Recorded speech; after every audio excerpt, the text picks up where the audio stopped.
The word cocktail is so common today that we rarely stop to think about it.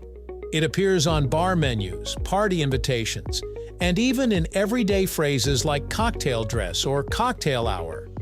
But when you pause and think about it, the word itself is strange. What does a rooster's tail have to do with a mixed drink?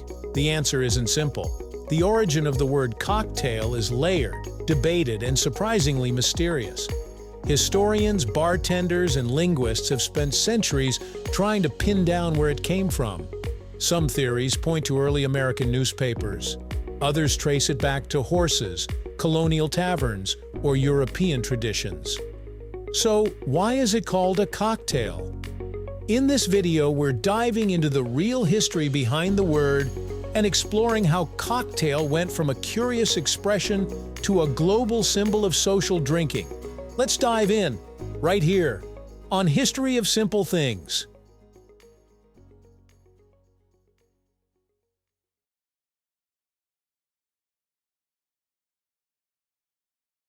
One of the most solid pieces of evidence we have comes from 1806.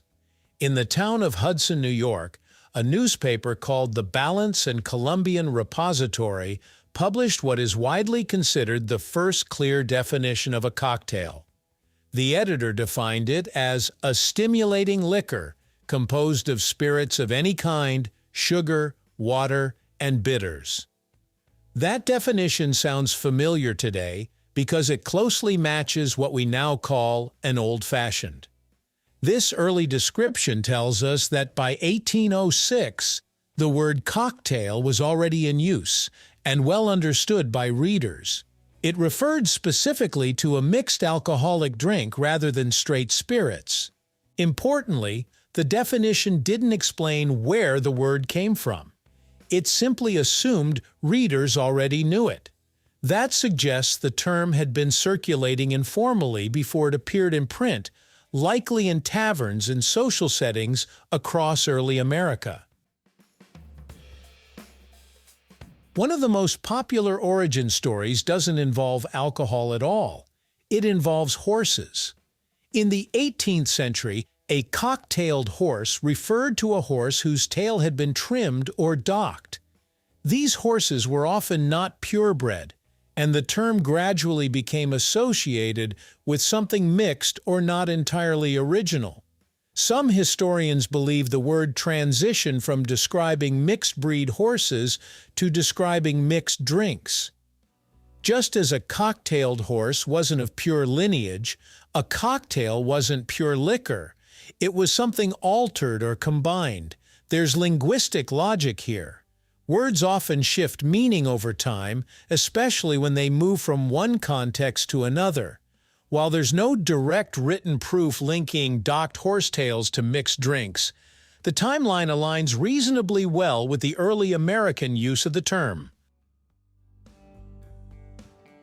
Another theory places the origin in colonial taverns, where drinks were sometimes served in small cups called coquetiers. According to this story, French settlers in places like New Orleans used egg cups to serve brandy-based mixed drinks, and English speakers may have misheard coquetier as cocktail.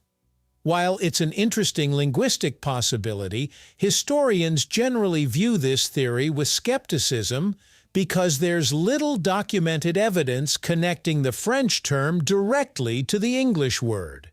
Other European theories suggest the term may have roots in British slang. In 18th century England, cocktail sometimes described a lively or spirited person. It may have been applied metaphorically to a spirited drink. These European explanations show that the word may not have been purely American, but the strongest documentary evidence still points to early 19th century America as the place where the term gained its clear meaning in relation to mixed alcohol. Early cocktails were not just about pleasure, they were also connected to medicine. In the late 1700s and early 1800s, bitters were widely sold as medicinal tonics. They were believed to help digestion and improve overall health. When mixed with spirits, sugar, and water, they created a drink that was both palatable and supposedly beneficial. The 1806 newspaper definition specifically included bitters, which shows how central they were to the original concept. At the time, alcohol itself was often consumed for perceived health reasons. The cocktail may have emerged as a way to make harsh spirits more enjoyable while still presenting them as somewhat medicinal. Over time, the health justification faded, but the formula remained. This medicinal background helps explain why the earliest cocktail recipes were relatively simple compared to the elaborate drinks we see today. As the 19th century progressed, cocktail expanded beyond its original mix of spirits, sugar, water, and bitters into a broader category of creative mixed drinks.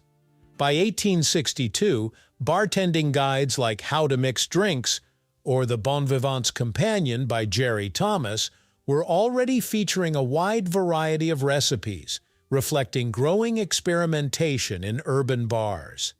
Ingredients such as vermouth and liqueurs began appearing more often, signaling a shift toward more complex flavor profiles.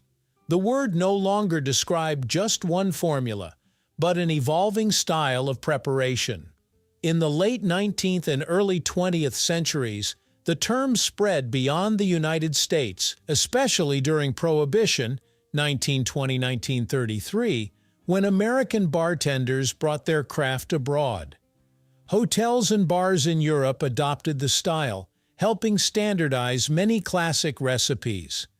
By the mid-20th century, the cocktail had become a global symbol of social drinking and sophistication, evolving from a specific formula into a crafted experience. So why is it called a cocktail? By 1806, the word clearly described a mix of spirits, sugar, water, and bitters in early America, though its deeper origin remains uncertain. The horsetail theory suggests it once meant something mixed rather than pure, while European and colonial stories offer possibilities without solid proof. What we know for sure is that the cocktail began as a simple formula in American taverns and grew into a global category of drinks. Today, the name carries centuries of linguistic and cultural history, much like the blended drink it represents. Thank you for watching. If you have suggestions for our next video, feel free to share them in the comments below. We'll be sure to give you an acknowledgement for your contribution.